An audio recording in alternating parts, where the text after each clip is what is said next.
लेकिन मैं फिर से बता दूं कि इमरान खान ने जो कहा था उनके पास कार्ड है, आज बल्कि उन्होंने उसका जिक्र किया कि मैं जल्द ये कार्ड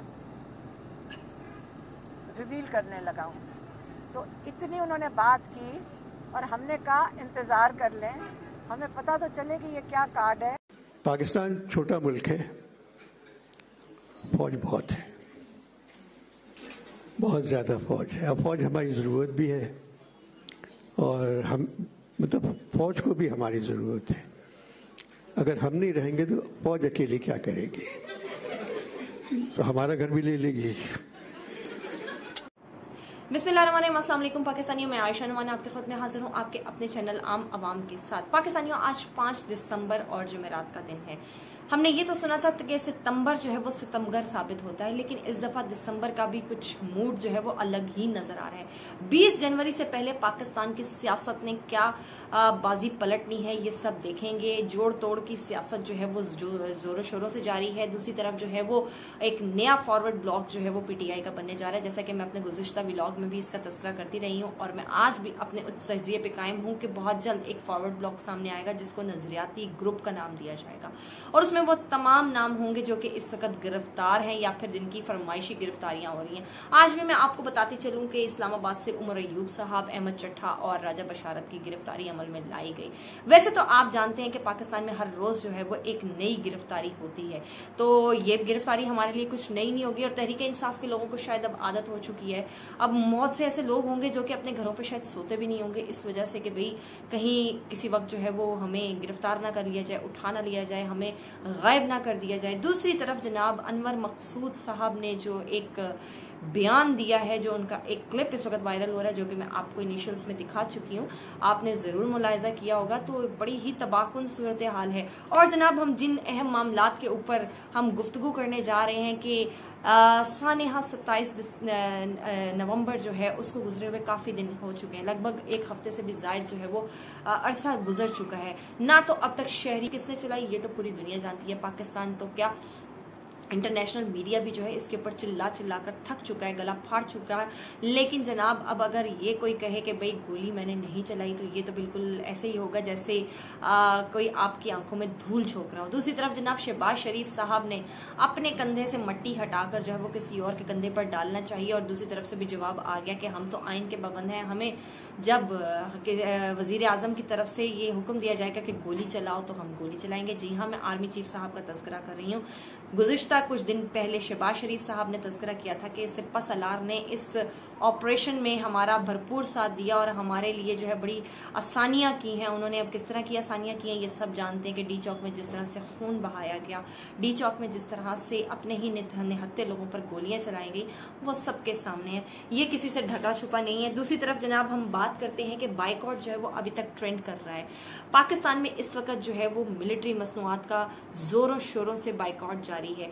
लगभग 82 फैक्ट्रियां ऐसी हैं जिनको हमारे साबिक जर्नैल या फिर मौजूदा जर्नैल जो है वो ऑन करते हैं, ये उनका कारोबार है। अब जनाब पाकिस्तान में ये ट्रेंड चल पड़ा है सानिया इस्लामाबाद के बाद कि इनकी जो प्रोडक्ट्स हैं, जो मसनूआत हैं, जिनमें बहुत बड़ी बड़ी अशिया खुर्दनोश शामिल हैं, जैसे कि अस्करी सीमेंट है, खाद है और जनाब नूरपुर दूध है, मक्खन है और भी बहुत सी ऐसी चीज़ें हैं, नाम है जो शायद मैं भुला रही हूँ, लेकिन इन सब का जो बाइकआउट है वो ज़ोरों शोरों से जारी है। और अब जनाब इसी को देखते हुए शायद लग रहा है कि रावी चैन में नहीं है, क्योंकि रावी बहुत ज़्यादा चिल्ला रहा है, रावी को बहुत ज़्यादा तकलीफ हो रही है और इसका जो है वो बरमला इजहार किया जा रहा है। तीसरी तरफ जनाब हम बात करेंगे अलीमा खान साहिबा की। आज पेशी के दौरान जब इमरान खान साहब के साथ जब उनकी मुलाकात हुई और वो कमरा अदालत में मौजूद थी, तो उनकी किसके साथ तकरार हुई और बड़ी ज़ोरदार तकरार हुई। और तकरार होने की वजह क्या थी?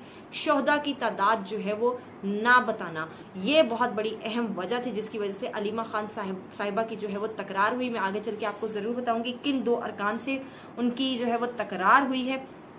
और जनाब अब एक नया सेटअप जो है वो तश्कील पाने जा रहा है, जो कि कौमी हुकूमत जो है वो एक मुमकिन तौर पर अमल में लाई जा सकती हैं। अब जनाब ये भी जो है वो एक इम्कान ज़ाहिर है कि कुर्बानी का बकरा जनाब शहबाज शरीफ साहब को बनाने का फैसला कर दिया गया है, क्योंकि ये ऐसा जनाजा है जिसको कोई कांधा देने को तैयार नहीं है। नून लीग ने अपनी सियासी कब्र खुद खोदी है। ये जो वोट की इज्जत के ऊपर नहीं आते ना, वोट के बलबूते पर नहीं आते, फिर उनको इसी तरह से जो है चोर दरवाजों से ही वापस निकलना पड़ता है।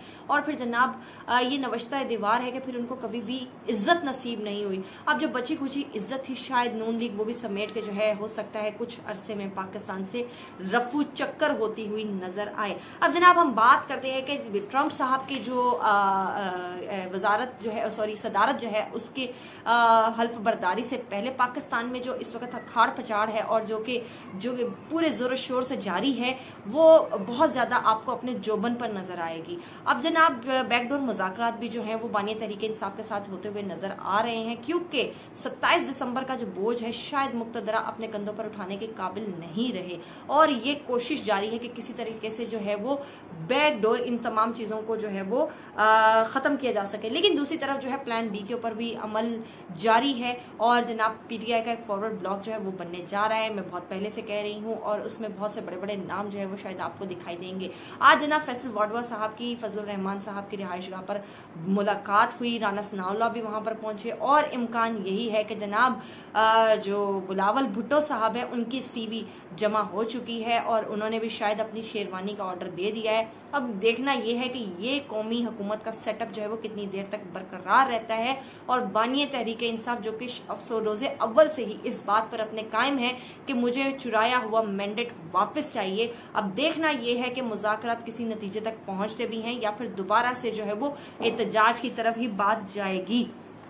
तीसरी तरफ जनाब मैं आपको ये बताती चलूं कि गोली क्यों चलाई, इसका ट्रेंड अभी तक जो है वो टॉप पर है और पाकिस्तान का हर जी शऊर इंसान जो है, हर जी शऊर शहरी जो है वो ये सवाल पूछ रहा है और तो और बैनुल अक़वामी मीडिया ने भी ये सवाल पूछ कर नाक में दम कर दिया है। शायद इसी वजह से जो है वो अभी तक शोहदा की जो बॉडीज हैं उनको हैंड ओवर नहीं किया गया और उस पर बड़ा जुल्म सितम ये कि भाई जो आता है उसको धर लिया जाता है, उसके चाहे उनके वालिदैन हो या भी उनके वर्सा हो, जो भी पेशियों के लिए आता है उनसे मुलाकात के लिए आता है उनको भी धर लिया जाता है।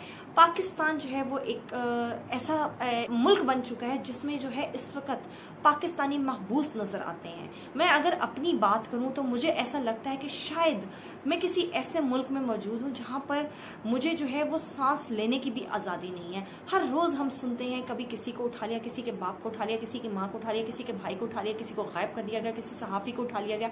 तो जनाब ये सिलसिला आखिर कब थमेगा? हम आपके अपने लोग हैं, हम वही लोग हैं जिनके लिए कायद ने एक अलग मुल्क ख्वाब देखा था और ये मुल्क जो है वो इसीलिए बनाया गया था जहाँ पर लोगों को बोलने पर, सोचने पर, कहने पर और जनाब हर चीज़ की आज़ादी हो। लेकिन माजरत के साथ मुझे ऐसा लगता है ये पाकिस्तान पहले से भी कुछ मुख्तलिफ नहीं है। जब हम हिंदुस्तान के साथ रह रहे थे या हमें सिर्फ शायद इतनी ही हमारे पे पाबंदी थी कि हम गाय का गोश्त नहीं खा सकते या गाय को हम ज़बह नहीं कर सकते, उसकी कुर्बानी नहीं कर सकते। लेकिन आज शायद हमें सिर्फ कुल मिला के इतनी ही आज़ादी हासिल हुई है। बाकी वो तमाम हालात वही हैं जो कि हम अंग्रेज़ के दौर से देखते आए हैं। गुलामाना जो हमारी सोच है या हमें गुलाम बनाकर रखने की जो एक सोच है वो आज तक प्रिवेल कर रही है।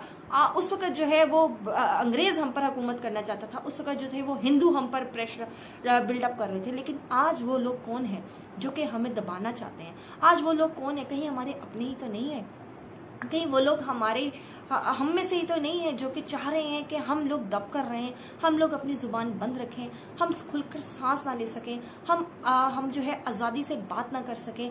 ये रवैया जब तक रियासत अपना नहीं तब्दील करेगी तो पाकिस्तान में आखिर कौन रहना चाहेगा? अनवर मकसूद साहब ने भी कितनी खूबसूरत बात की, लेकिन मुझे खदशा है कहीं आगे जाकर उनको भी इस बात का जो है वो खमियाजा ना उठाना पड़े। दूसरी तरफ जनाब पश्तूनों पर अपना ही मुल्क जो है वो तंग पड़ने लगा है, अपने ही मुल्क की सरजमीन जो है वो तंग पड़ने लगी है। पख्तून जो है वो पख्तूनख्वा के अलावा कहीं और अपने आप को सिक्योर फील नहीं कर रहे। जहाँ पख्तून नज़र आता है उसको भेड़ बकरियों की तरह उठाकर डालों में डाल दिया जाता है और जनाब उसको हथकड़ियाँ लगाकर अदालतों में पेश किया जाता है। क्या ये वही पख्तून कौम है ना जिसने पाकिस्तान की बका के लिए हमेशा दहशतगर्दी की जंग में बहुत ज़्यादा जानें लुटाई हैं? आज वही पख्तून कौम जो है वो उसके सब्र को आजमाया जा रहा है। ये कभी भी जो है रवैया ये इसकी जो है वो कोई जस्टिफिकेशन नहीं, ये बहुत काबिल मज़म्मत रवैया है रियासत का जो कि पख्तूनों के साथ अपनाया जा रहा है। पाकिस्तान के 3 टुकड़े होता देखना कोई भी बर्दाश्त नहीं करेगा। लिहाजा खुदारा हमें अपने रवैयों को, अपने जो भी हमें अपने जो भी हमारी सोच है उसको उसकी हमें इस्लाह करनी पड़ेगी, हमें उसमें बेहतरी लानी पड़ेगी, वरना वो दिन दूर नहीं है कि पाकिस्तानी जो है यहाँ से छोड़ कर जाना जो है वो उसको ज़्यादा तरजीह देंगे बजाय इसके कि यहाँ रहकर इसकी अपने मुल्क की जो है वो खिदमत कर सकें। तो लिहाजा अब हमें ज़रूर सोचना होगा कि हम किस राह पर चल पड़े हैं और हमें आगे क्या करना है। बहुत शुक्रिया।